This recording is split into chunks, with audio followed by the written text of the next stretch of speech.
Hello everyone, मैं अंजलि। आप सभी का मेरे चैनल पे बहुत बहुत स्वागत है। दोस्तों, आज हम बात करेंगे जो वेजिटेबल्स हम खाते हैं उनको संस्कृत में क्या कहते हैं।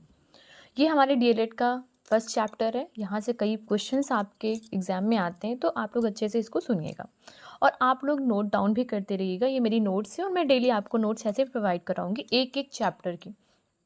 तो पहला है आलू। आलू को संस्कृत में आलू कहा कहते हैं, ये इम्पॉर्टेंट है। फिर है प्याज। प्याज को संस्कृत में पलांडु कहते हैं, ये भी बहुत इंपॉर्टेंट है। मूली को मूलिका कहते हैं। बैगन को वृंतांकम कहते हैं। मिर्च को मरीच कहते हैं। करेला को कारविल्लम कहते हैं। करेला बहुत इंपॉर्टेंट है। भिंडी को भिंडिका कहते हैं। लहसुन को लहसुनम कहते हैं। टमाटर को रक्त फलकम कहते हैं। पत्ता गोभी को कैम्बुकम कहते हैं। मटर को कलाया कहते हैं। शिमला मिर्च को शिमला मिर्चम कहते हैं। नींबू को नींबूकम कहते हैं। लौकी को कुष्मांड कहते हैं। कटहल को पंसम कहते हैं। कटहल बहुत इंपॉर्टेंट है, तो आप लोग हमेशा याद कर रखिएगा कि कटहल को पंसम कहते हैं। परवल को पटोला कहते हैं। गाजर को गुंजनम कहते हैं। टिंडा को टिंडाशा कहते हैं। सरसों को सरसपा कहते हैं। साग को शाकम कहते हैं। पुदीना को अजगंधा कहते हैं। अगर दोस्तों हम बात करते हैं तरोई को, तो तरोई को संस्कृत में जालनी कहते हैं। कुंदरू को कुंदरू कहते हैं। तो कुंदरू है ऐसे लिखा जाता है, इसमें दो बिंदी लगा देंगे लास्ट में तो कुंदरू हो जाएगा। ककड़ी को करकटी कहते हैं। कद्दू को कुसमांड कहते हैं। तो आप देखेंगे लौकी और कद्दू को संस्कृत में कुसमांड कहते हैं। धनिया को धनायकम कहते हैं।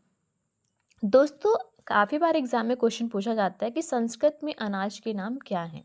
तो चना को चड़का कहते हैं, ये बहुत इंपॉर्टेंट है, कई बार पूछा गया है। अगर हम बात करें चावल को, तो चावल को संस्कृत में तंडुला कहते हैं, तंडुला। जौ को यवाह कहते हैं, यवा बहुत इंपॉर्टेंट है, कई बार पूछा गया है। तिल को तिलाह कहते हैं। गेहूं को गोधुम कहते हैं। बाजरा को प्रियांगु कहते हैं। अगर हम बात करते हैं दाल को, तो दाल को संस्कृत में दाधिलम कहते हैं। मसूर को मसूरा कहते हैं।